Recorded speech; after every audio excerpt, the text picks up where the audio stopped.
right. So we're trying this out. This should be interesting. Let me get the homie Sam Bam in here. Oh boy. So this is different. What's up, Sharia? What's up, man? What's going on? Hopefully y'all can see me okay. This is different. Have to adjust the set a little bit. I'm trying to work on some new technology. So I had to go back to the phone for a second, but just for the purposes of this video is going to be kind of important to me. If you don't know, I am ReZsaun Lewis. This is a Real Talk with ReZsaun. Get a little bit more light. This is Real Talk with ReZsaun, a midweek episode. So normally I do my shows on Sunday nights at 7, from 7 to 8 o'clock on my channel, Real Talk with ReZsaun. If you look it up, it's pretty easy to find. And I also post about it a lot. I hope y'all are enjoying it. Those who have watched, hey, Aunt Pat, what's up? What's up, Jeremy? For those who have been watching the show, I hope you've been enjoying it so far. I put a lot of heart and soul into it. So, you know, I really try to make it something worth paying attention to and something worth watching. So for those who have been enjoying it, thank you so much for watching it. Today, I'm going to be doing an interview of one of my closest friends, Mr. Sam Bellamy. Sam Bellamy is a local guy, actually graduate of North Charleston High School, and he also works hand in hand with me with the Distinguished Gentlemen's Club mentoring program. But today we're going to be talking about something on the other side of things, which is his individual endeavors into being an author. He just wrote a book called Hidden Gems, which if you've been following my page, you know that I've been talking about it for a little while now. What's up, Sam? Okay, cool. Sam is there, so I'm going to go ahead and add him in. Again, excuse me. A little different. But like I said, if you've been following my show, then you know I've been talking about Hidden Gems and Samuel Bellamy for quite some time. He's one of my best friends these days, to be honest with you. I talk to him more than I talk to a whole lot of people. So I'm definitely excited about bringing him on the show and having him talk about what he's doing. So please, when he comes on, we're going to begin the interview. And if you have any questions for Sam about his book or about where to acquire it, or even, you know, about the show, then please feel free to come on in and ask me about it. I'm waiting for Sam to join. And once he gets on, we'll get started. So thank you. I'm going to shout some people out. What's happening, Emeranda? Cuz, what's up? T, what's up, White? What's up, Tim? Mia, how you doing? Lady Aquarius, how you doing? All right, who else we got? Shannon, what's up, Shannon? All right, so we got a whole lot of people in here watching right now, so I'm trying to get my homeboy Sam in here so we can start this interview up. I'm currently waiting for him to get on, and once he gets on, we can get started with this thing. Again, thank you again for everybody who's watching.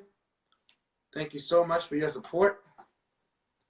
Okay, so saying that he's not coming in right now. Okay, we're going to try again in a second. But hey, thank you so much for watching again. This is ReZsaun Lewis. I am the host of Real Talk with ReZsaun, which I normally hit you back. All right, cool, Sam. All right, cool. Let's try again. Bring Sam on camera. All right, we're inviting Sam again. I do my show on Sunday nights from 7 to 8 o'clock normally. There we go. Now we got Sam. Cool. There we go. All right, can you hear me pretty good? Yes, I can hear you. Good. Cool. All right. Thank you so much for coming on, man. I'm going to get right to it because we got a whole lot to cover.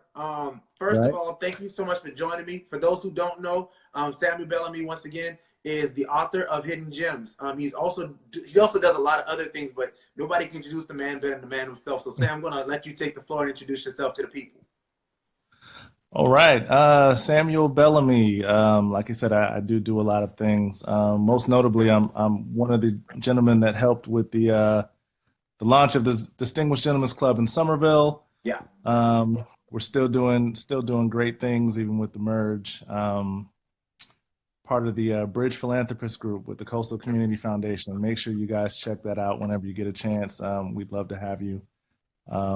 There's a lot going on. I'm a father, dad, brother, uncle, many things to many people. It's hard to put it all into short. Word. All right, so we just like we did last time. For those who don't know, me and Sam tried to do this interview last week, And technology just did not line up the way I wanted it to. So we had to go back to the old school with using my phone, which I'm really trying to get away from doing. But I wanted to make sure that you guys heard his story, because Sam is truly a person of inspiration. So we're gonna walk through Sam's road from military brat to writer, philanthropist, and all around great guy. So let's walk him through the story, Sam. Let's start at the beginning. You got it. Okay, so grew up military family. My parents, my dad actually was Air Force, and we moved here from New Jersey in the summer of 97, 98. So my first introduction to Charleston was actually ninth grade year, North Charleston High School. Completed all 4 years there. Tried to leave South Carolina for a little while, and I actually ended up coming back. Then I met my wife and ended up staying here, had kids, and it's pretty much how that worked out. And since, I've kind of really grew to love Charleston, even though Charleston doesn't embrace me yet. I guess I'm still an outsider. If I'm not, if you're not Chucktown born and raised, you're a Yankee pretty much. If you're not born and raised from here, you're one of them. So, but I fully have appreciated my time in Charleston, and settled down, just bought a house, raising the family here. So my roots are in Charleston now. And that's something I could never say before being in the military. People ask you where you're from, and you pretty much say wherever I unpack my bags from. But now I can honestly say, I'm from Charleston, and I love being here. Word. So again, for those who don't know who this is my homeboy, one of my best friends. This is Sam Bellamy, local, all around, just great guy. Like, if you name something, Sam does it. If you know somebody, Sam knows them, or somebody who knows that person. And so I know you mentioned earlier you work with the Distinguished Gentlemen's Club, which I know a lot of the things that you're involved with. But can you mention one more time the organizations that you're currently working with in the community? Bridge Philanthropists with the Coastal Community Foundation, which is it's a brand new initiative by the Coastal Community Foundation, which I'm very proud to be a part of. Essentially, what it is that we're in a unique time in history in philanthropy, where there's going to be a passing of a lot of generational wealth. Just in terms of, when we think philanthropy, we're always thinking older people with a lot of money making decisions on where they want their money to go and what they want their money to impact in the community. Well, Bridge Philanthropists is an initiative for the younger people to really have a say and to really shape the landscape of philanthropy in the Charleston area. It's a great initiative. It's a great professional development opportunity for young people who are interested in philanthropy in the social sector. It gives you access to a lot of different events, a lot of different people. You get to see a lot of the behind the scenes stuff of how initiatives and how policy and how a lot of civic engagement agendas really get started and really pushed. And it's honestly an opportunity to not only have a seat at the table, but have a voice and a say in what goes on in terms of giving and philanthropy in the Charleston area. So it's a new initiative that the Coastal Community Foundation has started, and I wish I knew the link off the top of my head, but we can post it in the comments later. We have a lot of great things coming up, and definitely we're always looking for young people who are interested in getting engaged to lend their voice to what's going on in the Charleston area. Yeah. And that's true. I mean, that's one of the things that I've learned from you, over the year and some change that we've been working together on this whole thing, is you're a very mission-driven person. You know your why, and you don't get into anything unless you understand the why behind it. I call you the crock pot, because I never know what you have going on. But one day you pop up and say, "Oh, I wrote a book." And it's like, "Oh, okay." So with that being said, let's talk about the book. Let's get into the book. Hidden Gems. Where did the idea come from? So It's pretty awesome, actually, now that I think about it. So when I was a young kid, my parents always stressed the importance of education and stressed the importance of reading. So they subscribed me to this magazine called Highlights, Yeah. and it was a really interesting magazine just because it had recipes, it had hidden word searches, it had a bunch of different activities that a young kid like myself really enjoyed. Hmm. But the main part is, one, it was something that came in the mail that had my name on it. So it was like a Right. young kid, I'm getting mail. Right. That was really special. But also in the activity book itself, there were a lot of things that you can do with your parents, or I had an older sister, so we would also do activities together. And that's something that I really remember from my childhood, is just having an opportunity to do something fun, albeit educational. I wasn't looking at it as an educational thing at that point. To Right. me, it was just something fun to do with my sister and do with my parents and stuff like that. So I wanted to recreate that experience for my own kids. So that's how Hidden Gems really got started. It is Okay. a Yeah, it is I call it a family style uh, hidden word activity book, if you will. It's really one of those things where you have to engage with your kids in doing the activity. I mean, they can probably do it by themselves. People always ask what the age group for the book is, Hmm. and I tell them 6 to 8. But honestly, it was designed to do with your child. Yeah. Whether Yeah. your uncle, aunt, whoever it is, it's designed for the parent and the child to engage together, go through the activities, explore the lessons that the pages are teaching, explore the pictures and the messages, and really uncover the hidden gems within every page. Wow. So that's what it's designed for, and I've received a lot of feedback from it, which has been overwhelming. Uh-huh. Originally, it was just literally a project just for my family. And once I started showing people, a couple of people the book and everything like that, and they just kept asking, how can they get a copy? Yeah. So I was like, well, maybe there's something to this. Maybe, Hmm. maybe it can be more than what it was intended to be. Hmm. So I decided to publish it, and here we are.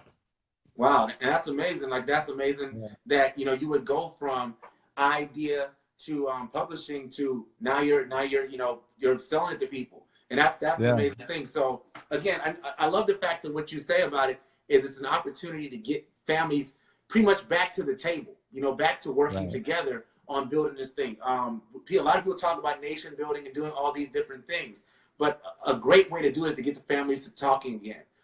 Could you go deeper Absolutely. into? I know you said something before about like it being like including like riddles and things like that. That are those gems that are in there. Yeah. So the premise behind the book is there's a one page that has a image or a scene, if you will, and in that scene are words that are hidden within the picture.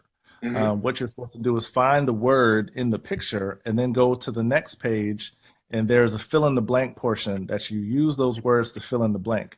Once you Okay. fill in the blank, it spells out a message, and you talk about that message. And you talk about the scenes and the pictures. Like one message recently, I was able to actually use it as a teaching opportunity for one of my students. Was he got in trouble at school, Hmm. and the teacher didn't write him up because he was known to be a great kid, and he wasn't known to be a troublemaker, and it was Right. very uncharacteristic of him to even act out the way that he did. So the teacher didn't write him up or anything like that, and it of one of the images that I'm trying to explain or get across is that your word and your reputation is going to be the difference between a yes and a no. Right. And Yeah. what I was basically explaining is that, people will know you for a couple of things. Your reputation will always precede you. And if you're particularly a young man, your word, uh, being able to have your yeses be your yeses and your nos be your nos, and being honest and true to your word, all of Hmm. those things will serve you well in life. And this was a prime example, that he did something wrong, but because of his reputation and because of what he's known for, and what the teacher knew about him and the relationship that they developed, he knew that it wasn't like him. Yeah. Call it an off day or whatever it is. Yeah. but that prevented them from getting in trouble. So I think so. It's lessons like that that are all throughout the book, and I think it's really a great project just because as parents, I think sometimes our kids kind of get tired of us preaching to them, Yeah. all the time. So this is another way to kind of sneak those lessons in while still learning. Definitely, Yeah. definitely. And that's, I mean, that's what it's all about. Is like you said, sometimes getting another voice and just having that opportunity, as opposed to like preaching at them, giving them a Right. different tool. A different tool. We talk about tools all the time with Yeah. DGC. Tools all the time, right? Yeah. So it's amazing that you're doing that. Now, what I just did was, so if you saw me looking away, I was pulling up the link for those who have not yet purchased their copy. So for those who want to purchase a copy of Hidden Gems, how do they do that? That's the book. That's the one. So how do they get a copy of Hidden Gems? They can go to www.thebookpatch.com and just type in Hidden Gems, and it should pull up. We're not yet on Amazon. We will be soon. But Book Patch, honestly, again, when I first did the project, it was really supposed to be something for myself and my family. So quality was really important. And Book Patch, although it's not widely as known as Amazon, they offer the best quality. So in this book, you will get rich colors, great texture, great paper. And I know none of that is supposed to be used to sell a book, but it was really, really important that the colors that showed on the computer screen also translated to the book itself. Yeah. So when you order this book, you'll get great quality product, and the colors are rich and engaging. And as you can see, the picture, my illustrator, Eloy Claudio, he did a great job, and out of New York, and it's crazy that we did this whole project by email.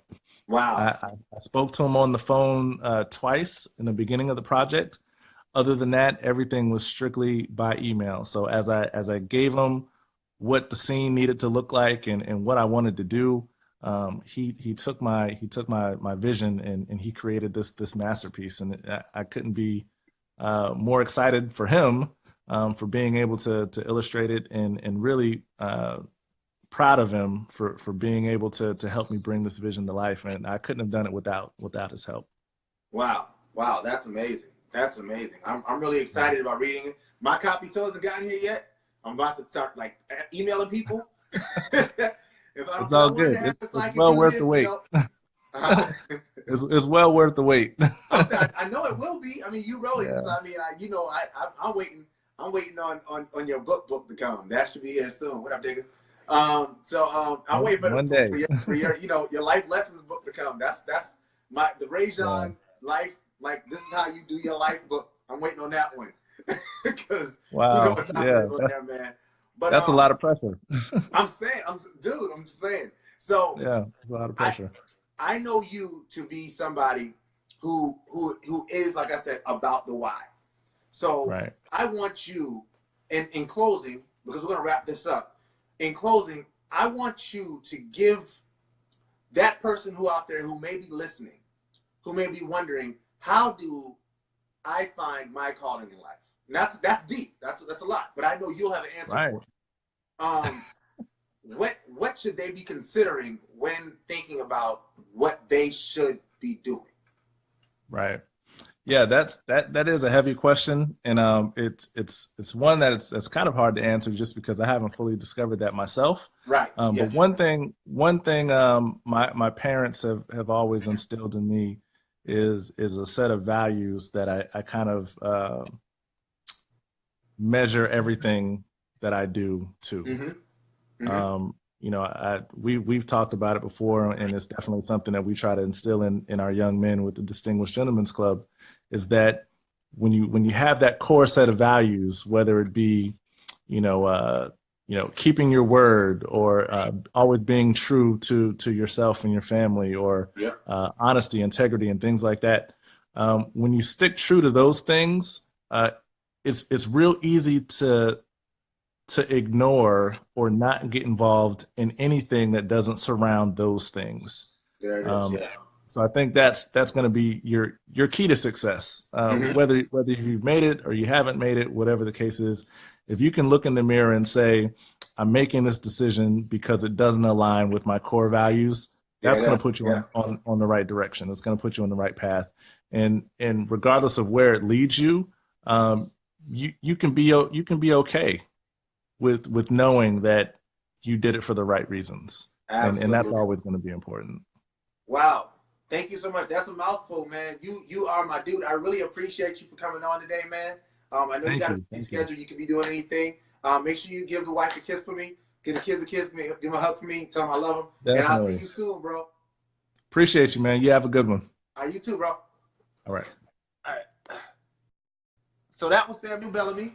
Like I told you, that's if you have not already purchased your copy of Hidden Gems by Samuel Bellamy, please go to bookpatch.com and get it. I have the link in the comment section. All right. I'm actually doing a twofer tonight. I got another interview I'm going to be doing tonight, but I got to get the set ready to go because I got my homeboy Digger Jones live in studio. So I'm going to wrap this, and then I'm going to get my computer ready to go, and we're gonna do this live in about 7 to 10 minutes. All right, so stick around. I'll be right back. Peace.